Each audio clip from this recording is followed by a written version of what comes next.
Is the church wrong about the gospel this Sunday? Is the church wrong about giving us this Sunday an apparently incomplete gospel about the miracle of the feeding of the 5,000 narrated by Mark?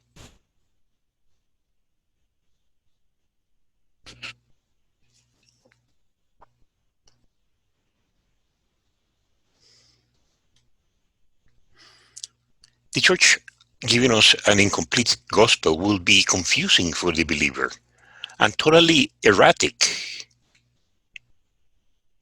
But no, just rest assured that the church is not wrong. The church is guided by the Holy Spirit sent by the Lord Himself. Remember when He gave the apostles the Holy Spirit? His purpose was to make them understand what He has done, what He has said, what He was teaching to them, and also to remember that. So, not wrong. This gospel is a very important introduction to the miracle. To the miracle or to the sign, as John calls the miracles, the signs. The sign when Jesus feeds 5,000. This is by Mark chapter 6, verse 30 to 34. But it's also accounted for in Matthew, in Luke, and in John.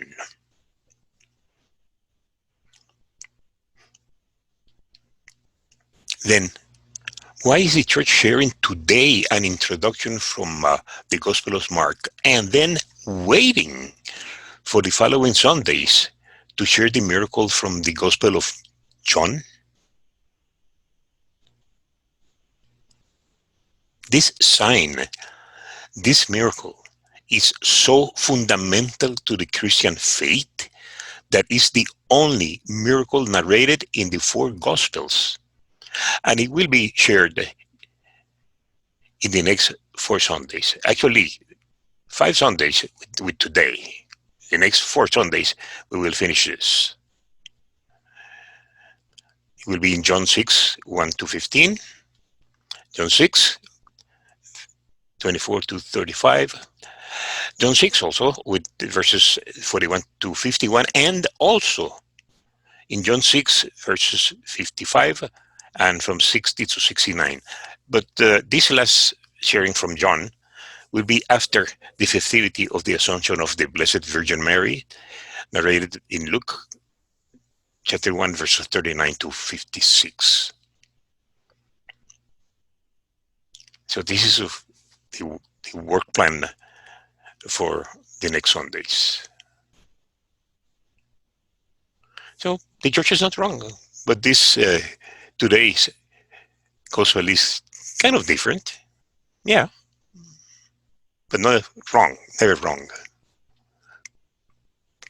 It may be useful to remember that in the Gospel of Mark, this is happening after the death of John the Baptist, and also after Jesus sent the 12 disciples to their first mission.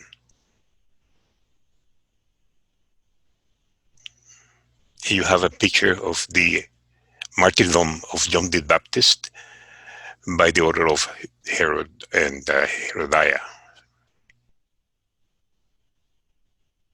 And here's the gospel for today. The apostles returned and met with Jesus and told him all that they had done and thought. So Mark is framing this introduction at the moment that the apostles came back from their mission. There were so many people coming and going that Jesus and his disciples didn't even have time to eat.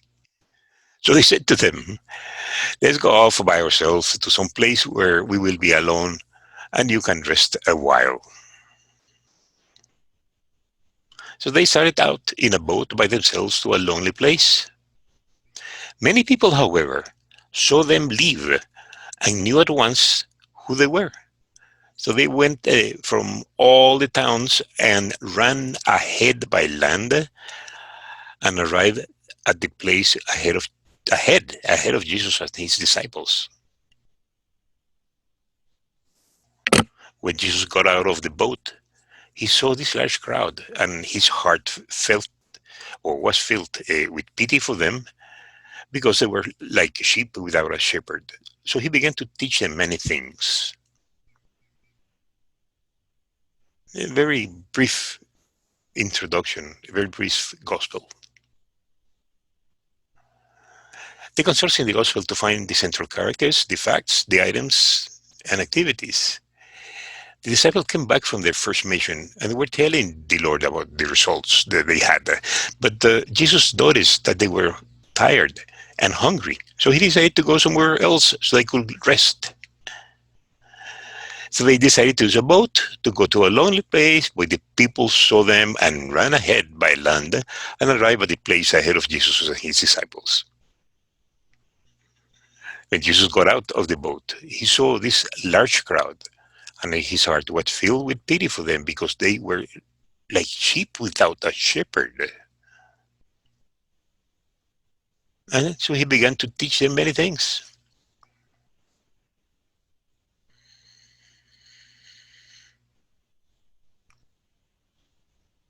You have the 12 disciples returning from their first mission, trying to tell Jesus what they had done and taught to the people.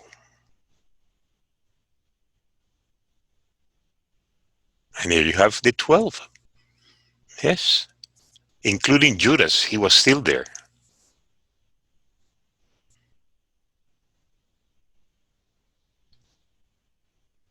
In this gospel, the Lord is teaching us, and we should be able to identify what I understand at least four important teachings.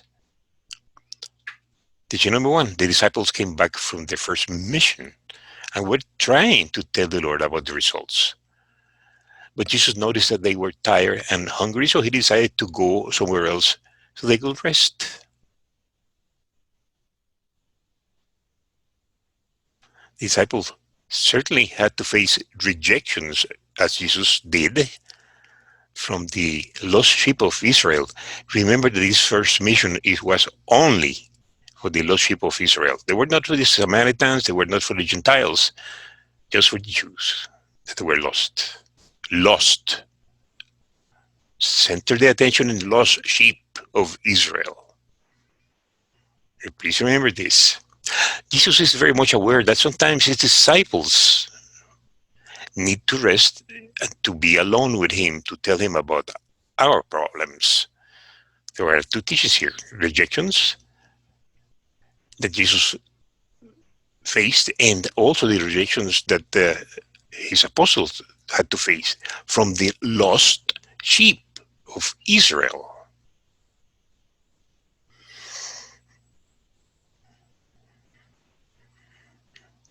Teaching number two, Jesus perceived that they were tired and hungry, so he decided to go somewhere else so they could rest.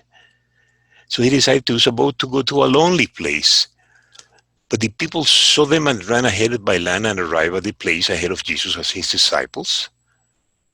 What this implies is that some people were willing to run and go to the other side of the lake just to see Jesus.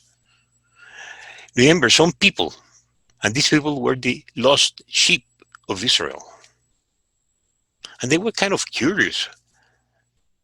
They heard that there was this rabbi teaching weird things and doing weird signs, and they were curious about it. They wanted to see him. But what they were really looking for, the people, the sheep, we will learn about this slowly but surely in the next Gospels, the next four Gospels. Teaching number three, when Jesus got out of the boat, he saw this large crowd, and his heart was filled with pity for them because they were like sheep without a shepherd. Picture this, a bunch of sheep but no shepherd. That's how he perceived them. So he began to teach them many things.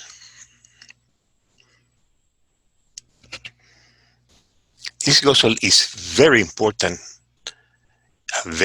introduction to the miracle, to the sign when Jesus feeds 5,000 men. Jesus' heart would fill with pity for them because they were like sheep without a shepherd. And the fact that he began to teach them many things is giving us at least two revelations. He's trying to teach us something too. Let's see. Jesus feels compassion for those who look for him because they feel lost, like the sheep were lost without a shepherd. So if we feel lost sometime, we can rest assured that Jesus will take notice and feel compassion for us. And also, the solution is clearly given by the Lord. Listen to him, understand and follow him, and obey his teachings. But we need to listen first. We need to understand what he's trying to teach us, and then follow him and obey his teachings. Teaching number 4, a shepherd always know where he is going. Always. The sheep do not.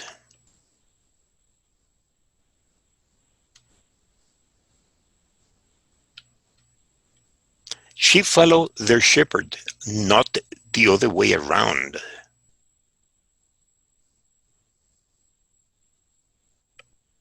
Without a shepherd, sheep get lost. Center your attention in the word lost. The sheep get lost without a shepherd. Or, I don't know which is worst, or become easy prey for predators. By predators, the Lord said that those people who do wrong and temptations from the demon, from the devil, we become easy prey. No shepherd, no protector. Jesus is the good shepherd. He said, I am the good shepherd who is willing to die for the sheep. When the hireman who is not a shepherd and does not own the sheep sees a wolf coming, he leaves the sheep and runs away. So the wolf snatches the sheep and scatters them. This is from the same gospel, from John 10, 11 verses 11 to 12. Chapter 10, verses 11 to 12. Jesus is also the way to the Father. Jesus answered him, I am the way, the truth, and the life. No one goes to the Father except by me. Also from John, this time chapter 14, verse 6. So we got two different aspects of Jesus. He's the good shepherd, and he's also the way to the Father.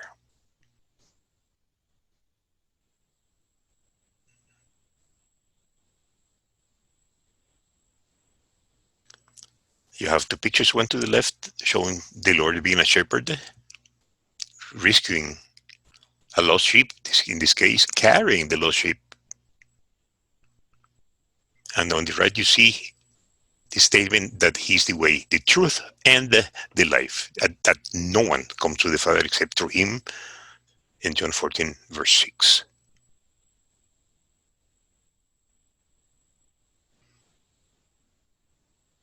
And the prophecy from Ezekiel, I myself will be the shepherd of my sheep. Center your attention in what is highlighted in red. I will be. That's a future tense. That's a prophetic word. And who will the Lord be? I will be the shepherd.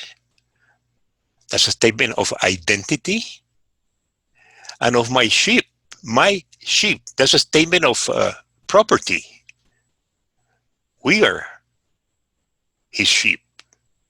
And I will find them a place to rest. In this case, it will be the kingdom of heaven. But I, the sovereign Lord, have spoken from Ezekiel 34:15, and it's exactly what we are looking at in this introduction.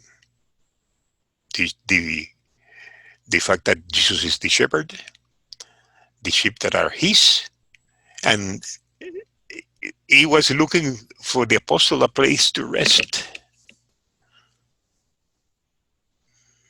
It's a fulfillment of this prophecy. Something concept that you may find useful to remember: there is only one gospel that was accounted for in 4 different versions by different authors. You remember this part. When the disciples came back from the first mission, there were so many people coming and going that Jesus and his disciples didn't have time to eat or to rest. The Lord noticed that they were tired and hungry, so he decided to go somewhere else so they could rest. In this case, the somewhere else was on the other side of the lake. So he decided to use a boat to go to the lonely place, but the people saw them and ran ahead by land and arrived at the place ahead of Jesus and his disciples. People arrived first.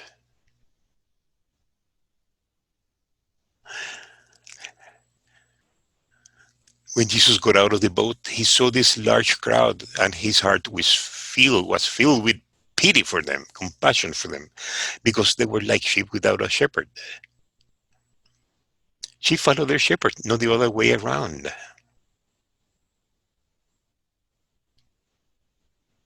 Without a shepherd, sheep get lost or become easy prey for predators.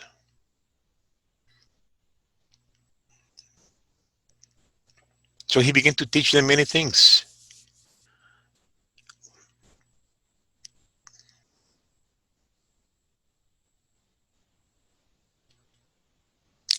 Now, Jesus is the good shepherd.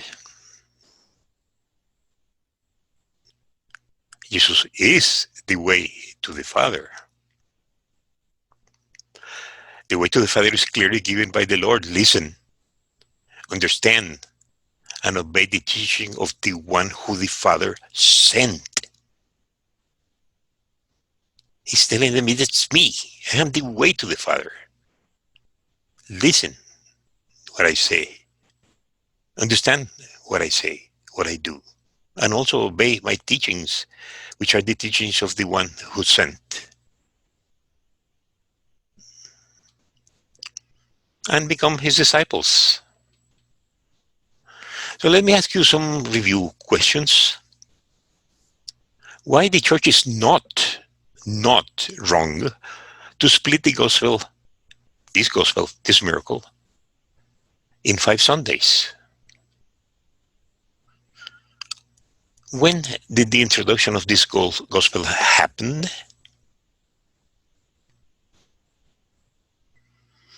Why did the Lord decide to go to some place where they will be alone, him and his disciples?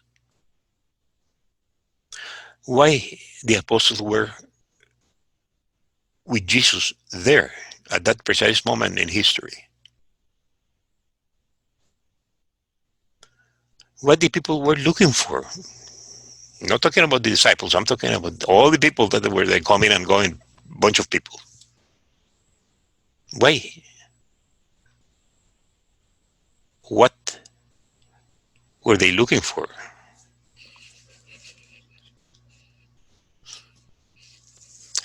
Why did Jesus feel pity for the people?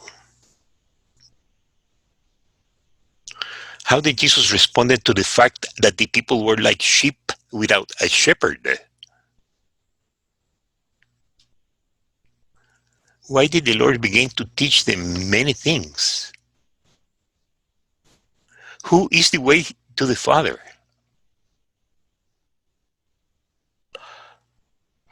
what the disciples need to do.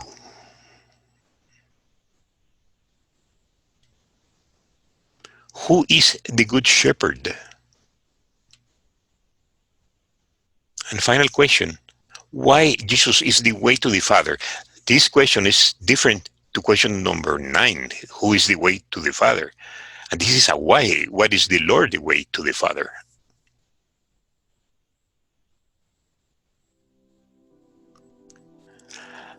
As usual, references were taken from the Good News Translation, GNT, and from the Catechism of the Catholic Church.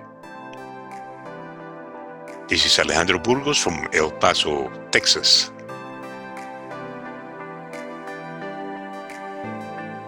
This has been the Gospel for this Sunday. If this mini workshop has been of some value for you, please give us a like and feel free to share it. And I see you next Sunday.